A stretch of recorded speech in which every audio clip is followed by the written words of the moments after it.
All right, guys, what's going on? Welcome in. So in this one, I wanted to really address this trade idea that I've seen floated around a couple times over the last few months regarding the New York Jets and former first-round pick left tackle from the Cincinnati Bengals, Jonah Williams. In fact, Matt Bowen from ESPN actually just did an article the other day called "The Best NFL Team Fits for Remaining Free Agents and Trade Candidates." And when Jonah Williams came up, of course, he linked the New York Jets. Here's what he said about his reasoning behind it. Williams, who lost his left tackle job after the Bengals went out and signed Orlando Brown back in March, isn't a perfect player. He allowed 11 sacks last season. Quick side note, I actually think Williams allowed 12 sacks last year. And, what makes matters even worse is that 12 sacks was tied for worst in the entire NFL from the tackle position. So, yeah, we'll continue on here. But after the Jets didn't land one of the top offensive tackle prospects in April's draft, a trade for Williams would make sense, especially if it costs only a mid-round pick in next year's draft to get the deal over the line. The 2019 first-round pick could challenge Mekhi Becton on the left side or start immediately at right tackle, solidifying the edge for the new Jets quarterback, Aaron Rodgers. Plus, if he plays well, he could land a big extension. Now, man, so I think on paper, it's easy to look at a guy in Jonah Williams, right? Former Alabama star, comes into the NFL as that first round pick. I believe he was the 11th overall pick. Anyway, was supposed to be the franchise left tackle for the Bengals, gets hurt, misses his entire rookie season, and ended up missing some more time the following year. But at the end of the day, although Jonah Williams, and again, allowing the 12 sacks last season, that's not good. It's not good at all, obviously. And to go along with that, he also allowed 43 total pressures, which also isn't good. But everybody has a down year. I'll give him the benefit of the doubt because in the previous seasons, it's not like Williams has just been, absolutely horrendous where the Bengals are panicking in the offseason. We got to get rid of this guy. We're trying to trade him for absolutely anything. We have to get him out of this, out of the organization. That hasn't really been the case. Williams has been a starting tackle for Cincy, a good enough starting tackle throughout the years. Last year, though, again, just wasn't good enough, right? And that's putting it nicely. So it was actually pointed out in the article here that the Bengals did go out and replace him with Orlando Brown Jr. from the Chiefs, signing him to a pretty big multi-year deal. And since then, what do we know? We know that the plan right now for the Bengals is to play Williams at right tackle. We know after this signing, Williams went out and requested a trade.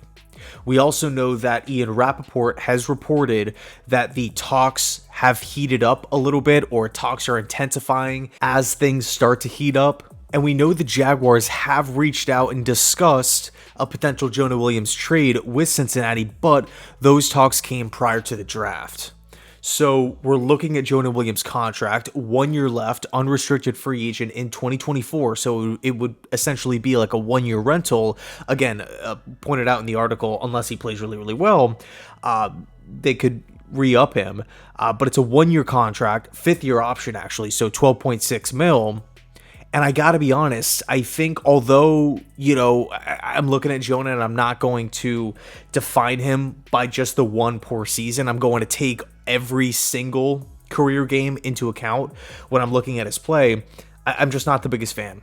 I'm not the biggest fan of the Jets going out right now, trading away assets, acquiring a player who, again, is coming off the worst season of his career, asking him to play right tackle for the team, where they went out and they drafted Carter Warren from Pittsburgh. We already have Max Mitchell on the roster. Mekhi Becton's going to be fighting for one of these starting two tackle positions. Maybe he ends up at left tackle. If not, it's probably going to be Dwayne Brown at left tackle. So although there's a bunch of question marks at the tackle position right now for the Jets, at least we have guys that could step in.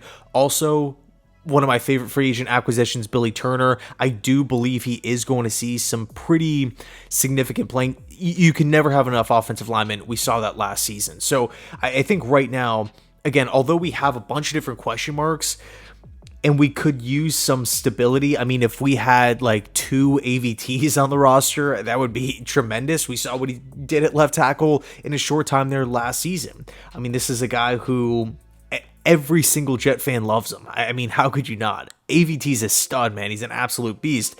But the point is, Jonah Williams is not AVT. Jonah Williams, to me, isn't that top-end tackle.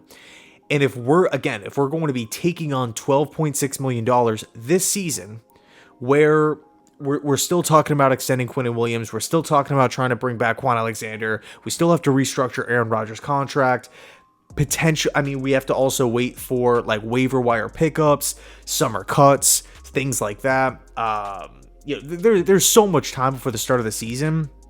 We're taking on this money, we're giving away assets for a guy in Williams who, again, coming off the worst season of his career, I'm just not so sold on the idea. I would rather not. Now, look, if news comes out tomorrow that the Jets are acquiring Jonah Williams, of course I'm going to support him and support the move and hope for nothing but the best. I would like to think that Joe Douglas, having like the offensive lineman mindset with a lot of things, would have something up his sleeve in a potential acquisition here. Now, with that said, I don't necessarily think that the Bengals will move him because, we're looking at their roster. Of course, Orlando Brown's going to be locking up left tackle, but at right tackle, they have Lyle Collins coming back from injury. It's not like a 100% guarantee that he's going to be the starter day one. Although Williams hasn't really expressed a ton of, excitement in playing the right tackle position, clearly requesting the trade, I think the Bengals are probably going to hold on to him, despite the trade request here. So anyway, let me know your thoughts down below in the comment section. By no means am I saying I'm right or anything like that. This is just my personal take. If I'm JD, I think I would pass. I think I would rather hang on to the draft capital, save the money, delegate it elsewhere, and really extends, the homegrown talent in Quinnen Williams. That's, to me, high up on my list of priorities. So anyway, let me know your thoughts down below in the comment section. Thanks so much for watching, and as always, go Jets.